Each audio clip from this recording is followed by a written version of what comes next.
always want more time to get ready for a season. But where do you think the guys are? Are you happy with where you are getting ready for the? I think we're progressing. You know, I thought Saturday we really needed to play somebody else because you can't really. When you enter squad scrimmage, your defense is so bad after 5 minutes because there's no subs, so everybody's tired. So you don't really get real resistance. So I thought Saturday was great for us. You know, yeah, I agree with you. You know, I'm getting a little older. I think, you know, it's just part of it. You know, you're able to get some film, then you can get. You can assess, like for me, I assess what we're doing as a coaching staff. I don't look at it like, you know, I don't watch film from a theoretical scrimmage that may or may have not have happened. I don't know the rules anymore, okay? So, and get upset with the guys. You know, I just think, okay, it's get it on film. What do we need to do to get better at? You know, what areas do I need to improve, clean up? How can I coach these guys better? Because if they're not who I want them to be, I look at, okay, what do I need to do to get them to be who I want them to be? So that's what we've been dealing with as a staff for the last 48 hours, and looking forward to getting back to work. But it's all part of the progression. Talking about progression, you have a good grasp of what all these returning guys can do. Who has kind of taken, or which guys would you say have kind of taken another step forward in the offseason that have impressed you? Well, you know, look, it's a loaded question because, you know, if I give you one guy, then there's pressure on him to, because everybody read that I said, you know, him, when they forget the fact that you asked me. They think I'm promoting him, so it's, you know, but I would, you know, look, Jalen Clark had no off season for a freshman, zero. Had to show up late September and try to figure out how to play with us. And he got exponentially better late in the season. He had his first off season. So he's the guy that it was his first, where he had his first real off season as a college player to improve. So I think, not that other guys didn't improve, but I think he's a guy that you will see marked improvement from. Now he was out a week. He took a shot to the head. He had to go through concussion protocol. He ran into somebody, which he does a lot, and he still was able to play in whatever we did on Saturday. But he's still getting back into shape. But he's had a great offseason. Injury-wise, everybody else okay? Mac Etienne is out right now with injury. I'll update you on that as we know. Okay. Do you have a starting five picked out for Thursday? No. See, here's what happens. So you're still young. You know, in all seriousness, no. Well, I have to make a decision to answer your question on the season. First of all, I think it could change because as Peyton, you know, gets more acclimated to what college basketball's about, and certain games, do we go with the best matchup? Is Miles the best matchup for that center? Is Cody the best matchup? Is playing big? Is playing small? So will we rotate our lineup throughout the year on who's starting? Some guys could just earn spots. Before Jalen Clark got hurt, it was going to be hard to keep him off the floor, and I'm sure nobody's had him penciled in. But I promise you, before he went out, I was wondering how I was going to keep him off the floor. So, but the big answer to that is, you know, how will we progress? Is it going to be best for us to rotate lineups based on matchups? And if we do that, then our guy, you know, look, we're going to have a group of guys that accept that I can only start 5 guys, and we're going to try to. That everybody's going to play. We're playing at a much faster pace, which was probably the thing I was most pleased about on Saturday. So, you know, we definitely have decisions to make, not just about Thursday, just how we're going to proceed with that. Will we adjust game to game based on matchups? If we do adjust game to game, it would be based on matchups. Coach, you obviously had a fantastic tournament run, but those that really paid attention to the season as a whole, you know, knew you had some valleys as well as peaks. How do you get the guys to play closer to what they did in tournament time rather than, let's say, the 4 games before the tournament? Yeah, that's where I would differ from you. But although I do know I'm in a results-oriented business, what I would tell you to do is go pull our stats from those 4 games that we lost. And we shot the ball just as well in those 4 games as the NCAA tournament. Our defense was better, and we were able to win close games. You know, sometimes, basketball, all the time, when quality teams play each other, the margin of victory is about a 5-6 point in big-time, high major basketball, in big-time conferences. So we missed a few 1-and-1s. Does that mean we were playing bad? We missed 2 1-and-1s in the last 40 seconds against USC. Almost got a 5 count on an out-of-bounds play. You know, we missed a layup on the break and a couple of 1-on-1s against Oregon State. So if that goes the other way, so I don't evaluate how we're playing based on the result. That's why I'm not a fan. I'm a coach. You know, coach, you have to evaluate how you're playing based on the way you're playing, not the result. Because here's why. You can play well and lose, or you can play poorly and win. And that happens. You can play poorly and win, and you must know that as a coach.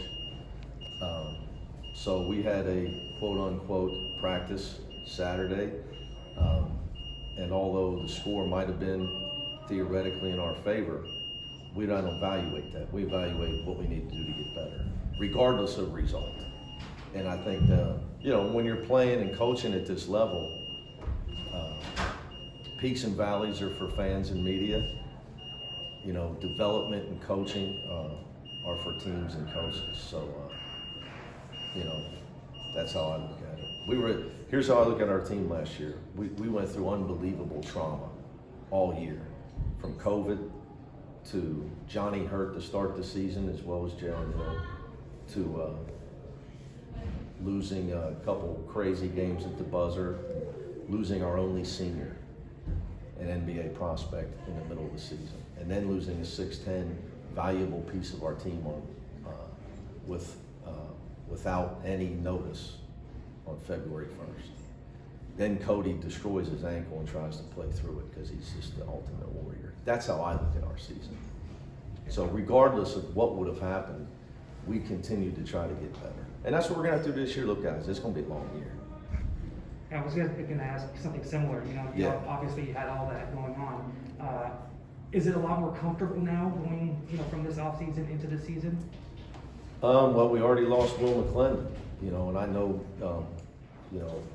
common on the outside, probably the common theory is, how was he going to play much this year? He was going to play.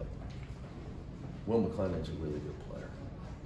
He can shoot, he's smart, and he can defend. Those kind of guys play in basketball. You have those 3 attributes, you're going to play. So that didn't help. Definitely didn't help us in practice in the game. So now Mac is out. We're waiting to figure out how bad that is, and so we've already been dealing with it. So you just got to go back to my point. You got to go day to day. You got to go day to day. Experience tells me you got to be ready to adjust, and you got to go day to day. It's just a long year for everybody. All sporting seasons are that way. But the beauty of our sport, as we proved last year, you stay together and you just focus on getting better. That's all. And if you do that, you give yourself a chance. Because in our sport, all you got to do is get in the tournament. You get in, you got a chance to win it. Coach, what are the challenges as far as this group, because the spotlight will be different this year than, say, what it was last year for these young athletes. Mm-hmm. So what are the challenges as far as having them stay in the moment, stay in the mindset of the focusing on the goals of what you guys have set out for this team, maybe compared to last year where maybe people weren't looking at you guys, the spotlight wasn't on you guys, but now it is. Your ranking, what you've done, your time here. Yeah, I would say the only challenge would be on the way I operate, because I challenge our guys that none of that stuff matters, with all due respect. But they think about it. Again, I train them not to. So the challenge will be on how good of a job have I done to train, how good is my training done? So I train them on Coach Wood. Ignore criticism, deflect praise, focus on your job, because none of it matters. I train them, and every guy that's ever played for me will give you this answer, okay? When we win, you'll love us. When you don't, you'll kill us. Yeah, and that's just the facts, you know. So I try to train them on not to listen and not to read it, not to absorb it. But to your point, I'm well aware I'm dealing with young people, and I'm in the minority. But I try to train them too, because it's part of the way we do things. You control the controllables. You should never worry about what others think. You should worry about being a good person and doing your job. Outside of your family and friends, it shouldn't matter, because it's all false anyway. But that is the challenge. But that's the challenge every year, because whether you're spotlighted now, it used to be whether the spotlight's on your rank tie. Now all you got to do is turn on your phone. You know, high school teams got message boards. They're talking about, it's craziness. It's just complete craziness. So to me, for them, that's not a new thing. You know, that's where coaching has changed a lot. You got to deal with it, you know. But I've always been that way. I just don't think that it should matter, because it has nothing to do with their goals as young student athletes, getting their degree, getting where they want to go, us accomplishing what we need to accomplish. You know, if we stop working hard because Ben writes that we got a great team and we deserve to lose, nothing against Ben, but that's just a fact. So to follow that up, this is your third season, correct, in charge of these guys. Your preparation from your standpoint, from when you were here year one to what you're doing this year, is no different. No different. And I got a really good memory, so I'm going to tease Mike.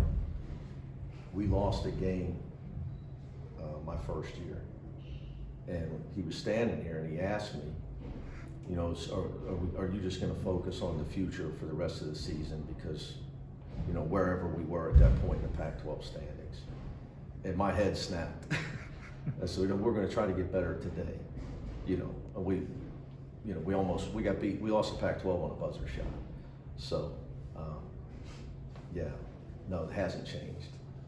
So as much as, you know, you can come in and say, hey, we got to be patient, we got to rebuild. You know, I'm way too competitive for all that. Way too competitive. So, but again, I try to teach these guys, because they're going to be on their own. You know, we're still amateur coaches. These kids, they're just kids. So I'm a big believer in the synergy between life teaching and basketball teaching. So you never accept what somebody, you shouldn't even read what they say about you, and you never accept it. You can define success for yourself. So we'll try to carve our own way out. And what I teach them is we'll get what we deserve, whatever that, you know. And if you keep doing things the right way, I think we proved it last year, you know, eventually, you know, the worm does turn for you. I think that's really what happened. We got a lot of bad breaks late in the season. And it turned for us because we refused to give in. So I try to teach them that's how they got to be as men, as they, you know, as they get out of here and transition out of here. So it's just the way we operate. I know you can't comment on recruits, but can you say how you feel about how your recruiting class is shaping up as a whole? I think I can. I don't know. I think we'll pass the day of recruiting. Yeah, I think, you know, all I can do is confirm that we're recruiting certain people. Let's just, you know, look, let's just say, as you know, in generalities, that recruiting and scheduling are equally important. You know, shaping a schedule that can help develop your team and get you eventually where you're trying to get to. We've worked hard at that, and we've worked just as hard at recruiting. I got a great coaching staff, and I fully expect that those guys, that I could lose all three of them soon, because of their ability to X and O, their ability to recruit, and their experience. So I would give all of those guys all the credit. All right, thanks, Coach.